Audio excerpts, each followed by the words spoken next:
Сириядагы Хомс провинциясында Ислам мамлекетинин согушчандары 3 нефти скважиналарын басып алды. Мындан улам Америка Сириядагы нефти тутумдарын жардырууну көздөөдү. Анткени согушчандар нефтини сатуудан киреше табып келет. Эске салсак, өздөрүн Ислам мамлекети деп атаган согушчандар ушул жылдын жай айларында Сирия менен Ирактын өздөрү басып алган аймактарында халифат курганын жарыялаган. АКШ Сирия бийлигинин уруксатысыз эле 23-сентябрда согуш аймагына абадан сокку ура баштаган.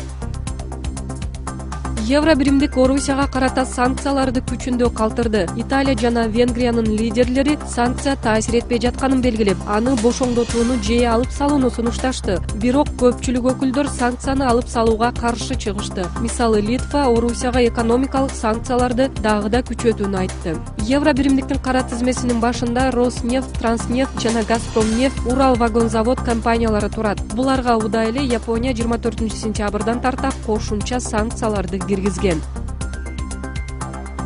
Эл аралык донорлор Арал деңизиндеги экологиялык апаатка каршы активдүүрөөк катышышы керек. Бул тууралуу Бириккен Улуттар уюмунун баш катчысы Пан Ги Мун билдирүү жасады. Арал деңизи бүт бойдон жоголуу алдында турат. Бул жоготуу Өзбекстандагы гана эмес, анын сыртындагы миллиондогон адамдардын жашоосуна терс таасирин тийгизет. Деңиздин согушуна суу ресурстарын туура эмес пайдалануу себеп болду, деди Пан Ги Мун. Казакстан менен Өзбекстандын чек арасында жайгашкан Арал деңизинин аянты акыркы 40 жылда 2 эсеге азайган.